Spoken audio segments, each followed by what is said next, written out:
Hi, everybody. Dr. Friedman here, and I'm gathering my party once again.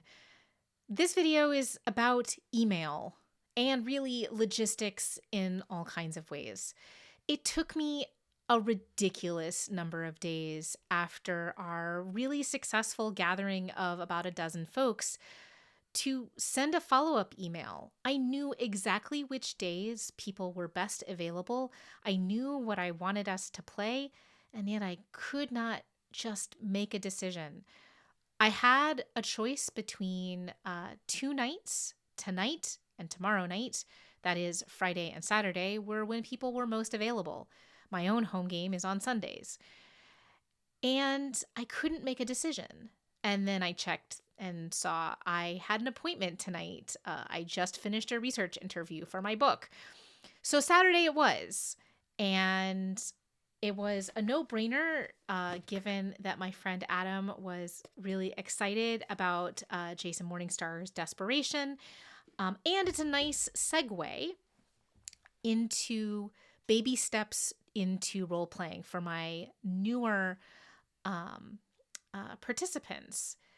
You don't play an individual role, but together collaboratively, you are placing down cards of people, places, and then the things that must happen in this inexorable tale from the 1880s. My hope is that it can accommodate just about however many people are likely to come. It's going to have a slightly dialed down number because there's a basketball game on Saturday and several people have games that are of sporadic kind of scheduling. We're going to, I think, settle ultimately on Friday nights from here on out, but here we are. And then of course, what was really ridiculous is I was like, I'm gonna record this. And I should probably hold up the box. That'd be really cool. So I went to my game shelves and couldn't find the game, and that's because I had shelved it like this, where you can't see the title. I have a PhD that doesn't make me always the highest whiz score ever.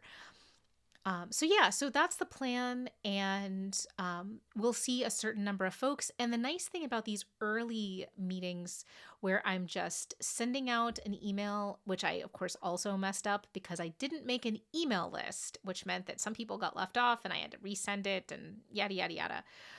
But I'm inviting everybody for these and picking games that can accommodate however many people end up coming.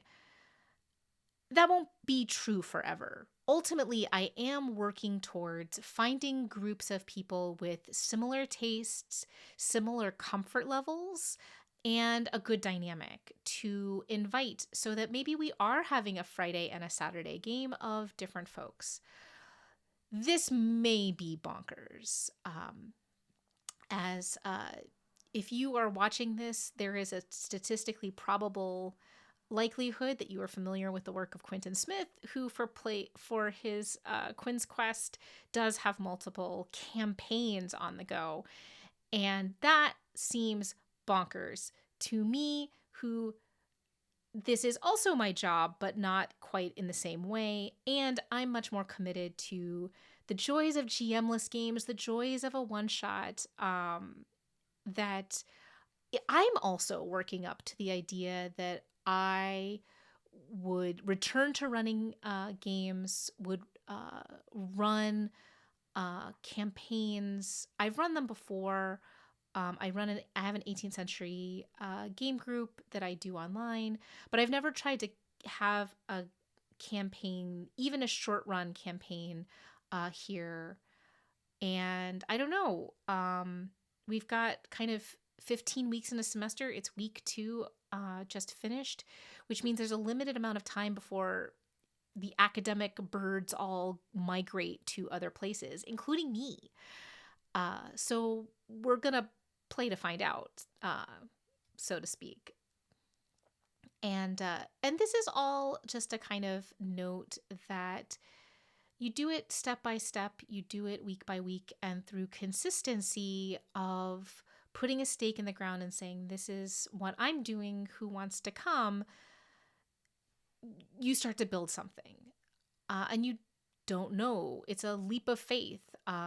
My my best friend here asked me if I was worried about burnout. And I was like, I'm not worried about my burnout, because this is when all else fails, I can do something that doesn't require a whole lot of brain power or prep. He's like, no, no, no, I mean the group. And I was like, no, no, the whole point is that we can have people ebb and flow. It can be a ship of Theseus, that we're not building the one true gaming group forever in order to make this work. So, which I've said before. And I find myself thinking a lot about how we bring people together and how we show up, and why we show up. And this week, and all the weeks of this year, and many weeks for the last long time, I've been thinking about really annoying meetings. Sometimes you go to really annoying meetings on a topic you deeply care about, even if you think it's going to be a waste of time, because you want to know who else made the time for this thing that you care about. Because that's part of the way that you build community. So, yeah. So, I'm hoisting the flag and taking a risk and sending the freaking emails. And hopefully, I'll be a little bit quicker next week. More soon.